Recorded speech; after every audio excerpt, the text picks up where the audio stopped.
Salut les amis, j'aimerais qu'on parle de l'importance de s'écouter. Vous savez, parfois, on est à la maison, on avait prévu une sortie, puis le jour de la sortie, on n'a plus envie d'y aller. Mais on s'y force et on y va, puis il nous arrive soit un accident, soit quelque chose qui ne nous plaît pas. Mais c'est juste parce qu'on ne sait pas écouter. Parce que ce n'est pas pour rien. Si le ressenti de ne plus vouloir y aller s'est manifesté, c'était pour une raison. Mais c'est à nous de comprendre ça et de s'écouter en conséquence. Je prends l'exemple aussi des relations amoureuses ou amicales, par exemple, n'importe quelle relation. Dans la plupart des relations, des gens peut-être se chamaillent ou ne s'entendent plus, tout simplement parce qu'ils ne sont plus à la même fréquence. Vous voyez? Quand je parle de même fréquence, c'est quoi? Je prends l'exemple de quelqu'un qui est en seconde et d'une autre personne qui est en sixième. Tout ce que celui qui est en seconde va raconter, celui de sixième ne va pas comprendre, même avec la plus bonne des volontés, parce qu'ils ne sont pas à la même fréquence. Donc, c'est important de connaître sa fréquence, parce que quand on connaît sa fréquence, on sait ce qu'on ne veut pas. Quand tu es avec quelqu'un, par exemple, et que une fois, deux fois, trois fois, quatre fois, à plusieurs reprises, ça ne marche pas, mais il faut s'interroger pour éviter de refaire les mêmes schémas. Il faut s'interroger parce que il faut se poser la question, est-ce que la personne, peut-être c'est pas que la personne est forcément méchante ou que la personne ne t'aime pas. C'est aussi peut-être que pour certaines personnes, l'amour pour eux c'est peut-être c'est insulter tout le temps, peut-être dans les blagues ou je sais pas trop quoi, euh, se manquer de respect, être un peu agressif ou possessif. Peut-être c'est ce qu'ils connaissent de l'amour eux. Mais toi, qu'est-ce que tu connais de l'amour? Qu'est-ce que tu aimes? Est-ce que tu aimes quand on te respecte? Est-ce que tu aimes quand tu n'aimes pas insulter les gens? Est-ce que tu te sens à l'aise euh, avec des personnes ouvertes d'esprit? Plusieurs choses, mais c'est à toi de connaître ce que toi tu aimes pour dire stop à ce que tu ne veux plus. Parce que si tu ne connais pas, tu vas vivre dans la souffrance longtemps. Ça va t'empêcher de t'épanouir réellement. Parce que tu dis que tu veux... Parfois on dit qu'on veut quelque chose, mais on poursuit l'opposé. Tu veux quelque chose, mais tu poursuis son contraire. Donc il faut analyser et dire, mais attends, moi je veux ceci, mais tout le temps c'est ça que j'obtiens. Qu'est-ce qui ne marche pas? Donc moi je veux plus ceci. Être ferme et assumer. Parfois aussi c'est parce que les gens ont peur d'être seuls. Mais la solitude, le moment de recul, c'est parfois bien. Parce que il faut apprendre à apprécier sa propre compagnie. Tu ne vas pas rester avec quelqu'un qui te fait du mal ou qui ne te donne pas ta place ni ta valeur parce que tu ne veux pas être seul. Parce que les gens vont entrer et partir de ta vie toujours comme ça. Si toi-même tu ne te supportes pas, comment tu veux que les autres te supportent ou restent avec toi? Apprécie d'abord ta propre compagnie. Et puis maintenant que celui ou celle qui veut entrer dans ta vie et rester, reste tout simplement, mais sois toi. Reste toi-même, quoi. Sois fidèle à toi-même, quoi. C'est ça. Donc, je peux vous dessiner un de mes fameux schémas qui sont pas si fameux que ça. Peut-être dans le négatif, je sais pas. Pour vous illustrer la chose, genre, ah là là, ça me...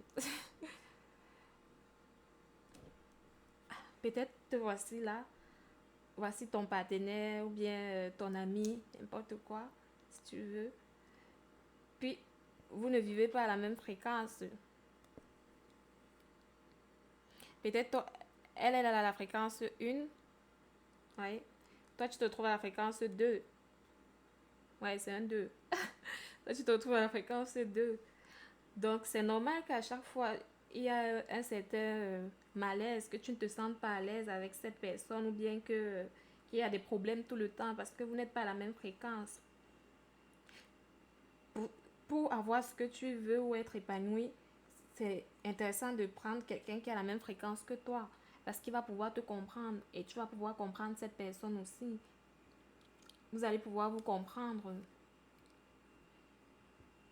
Et je tiens à rappeler que l'exemple de fréquence 1 ou 2 ou bien encore l'exemple de seconde, sixième, ce n'est pas dans le sens que la personne ou toi est inférieure ou supérieure à l'autre.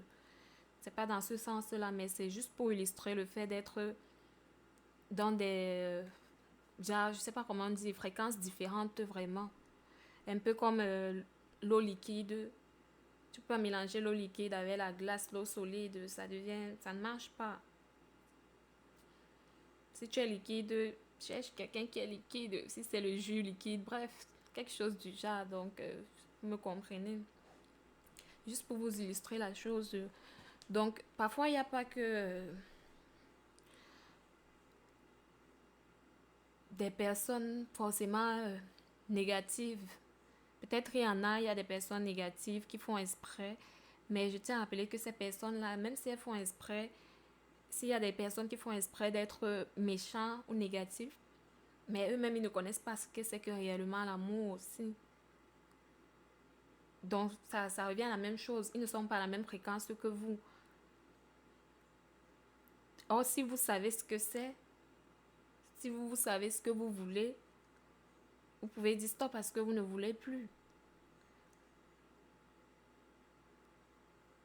Donc, c'est un peu ça. Parce que deux ignorants qui marchent ensemble, ça ne donne rien forcément. Donc, il faut au moins qu'une personne sache ce qu'elle veut dans l'histoire pour que les choses puissent bouger, pour que les choses puissent avancer. Il peut arriver que cette personne qui se trouve peut-être à la fréquence 1 arrive un jour à la fréquence 2. Parce que j'avais fait une vidéo qui montrait que parfois on peut rencontrer la bonne personne, mais au mauvais moment. Puis un jour, 10 ans, ou 5 ans, 2 ans, ça dépend des expériences de tout un chacun. Ils finissent par se retrouver s'ils sont faits pour être ensemble. Donc, mais ne restez pas dans cette attente-là. Tu ne peux pas espérer que quelqu'un puisse vibrer à la même fréquence que toi et rester dans cette attente-là parce que ça te fait du mal aussi à toi-même. Donc, c'est bon de... Autorise-toi la paix, d'être heureux, c'est tout, d'être heureux. Autorise-toi cette paix-là. Si ça n'a pas marché, ça n'a pas marché. Ça ne sert à rien de médire l'enfant d'autrui ou bien... Donc, ça n'a pas marché, ça n'a pas marché.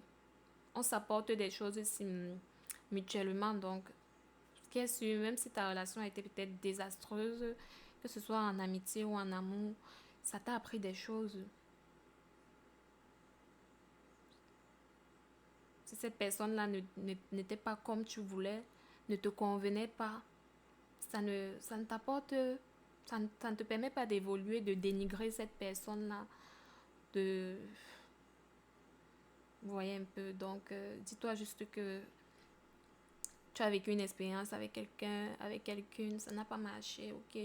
Qu'est-ce que tu as retenu? Parce que c'était une expérience, on retient toujours quelque chose des expériences. Je prends l'exemple de quelqu'un qui est...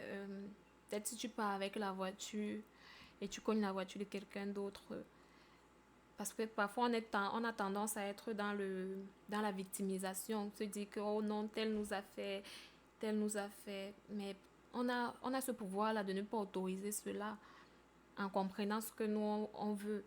S'il t'a fait ça et tout, si elle t'a fait ça, ok, tu as remarqué, à travers cette expérience-là, tu as vu ce que tu ne voulais pas. Donc, tu peux éloigner la personne de ta vie aussi. Tu peux mettre des barrières. Comme je reviens à l'exemple de la voiture, si tu connais la voiture de quelqu'un, tu auras tendance à dire que ce n'est pas de ta faute parce que tu as passé une dure journée au travail, on t'a stressé, tu étais vraiment fatigué. Mais essayons un peu de nous remettre en question souvent, de remonter plus loin. Qu'est-ce qui a fait en sorte que tu connais cette voiture d'abord? Ok, le travail, tu t'es fatigué, mais c'est quand même de ta faute d'avoir pris le volant en étant fatigué. Tu savais déjà que tu étais fatigué, mieux tu ne prenais pas le volant pour éviter certaines choses. Donc les amis, prenez soin de vous et je tiens à rappeler que je ne m'adresse pas à tout le monde. C'est pas une généralité, bien, je suis pas ici pour moraliser les gens. Je m'adresse à ceux qui se reconnaissent dans mes expériences aussi, ceux à qui ça parle tout simplement. Donc, bonne journée.